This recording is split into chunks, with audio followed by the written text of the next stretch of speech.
Hello everyone, it's Pat at Beads and Plenty More, and today I'm going to talk about making this necklace.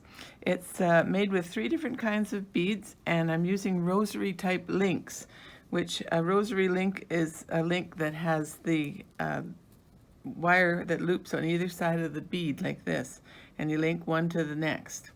So what I've got here is the oval beads as the little pendants down at the bottom, and I've used this, they're labradite, and I used a 6mm labradite bead here, and then to fit in these leaf bales, the leaf bale looks like this. It's just a little bale that my wire goes through, and it hooks the labradite oval on.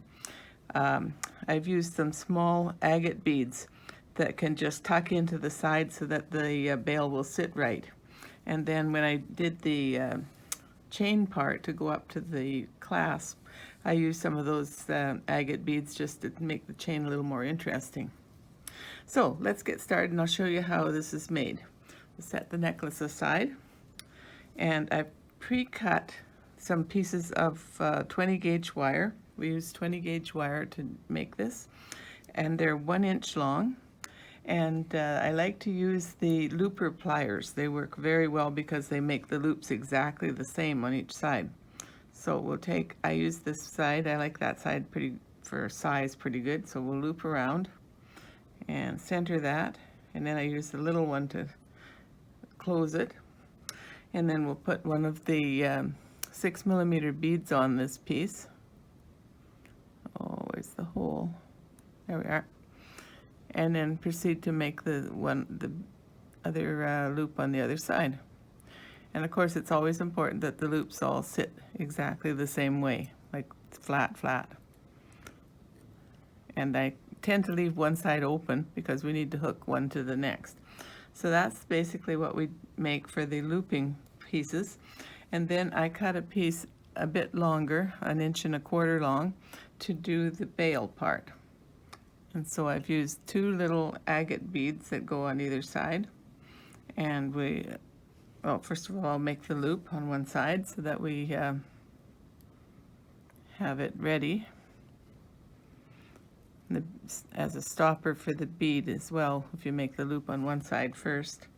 You can make these loops, of course, with round pliers, and it would be important to mark your spot on the round pliers so that you always get the same size loop. And then the bale goes on like that. The other little bead on this side. Pre-cutting your wire too helps to keep the loops all the same size. It's important too.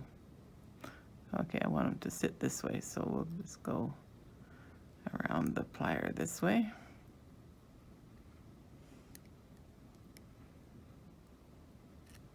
And close it up a bit.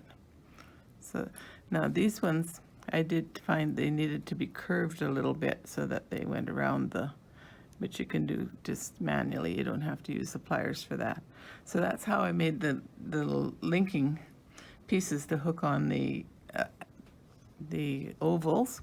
And I used a head pin, which is the stopper, to hook these on. So put the head pin through your oval, tilt it over, and I used a cutter to cut leaving about 1/2 inch.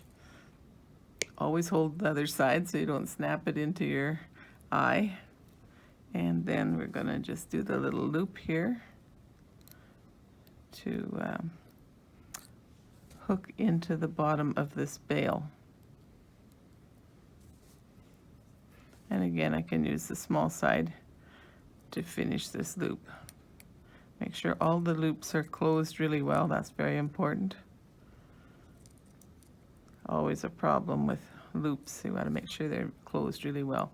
So that's that unit. And again, I'm going to curve it a little bit more so that it's going to sit right. And that will go in the center of the necklace. And then to finish it off, I used a linking chain so I can adjust the length a little bit, and a lobster clasp. So that's the finishing. I'll show you the necklace again. It sits really nice this way, and all the links, the rosary style links, and then there's the clasp at the end. So again, I'll show the links fairly close so you can see.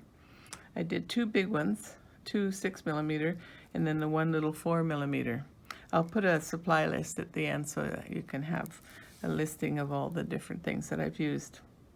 So I hope you enjoy making the rosary links. They're really easy to make with these looping pliers, but they can also be made with regular round nose pliers. And thanks for watching. Bye for now.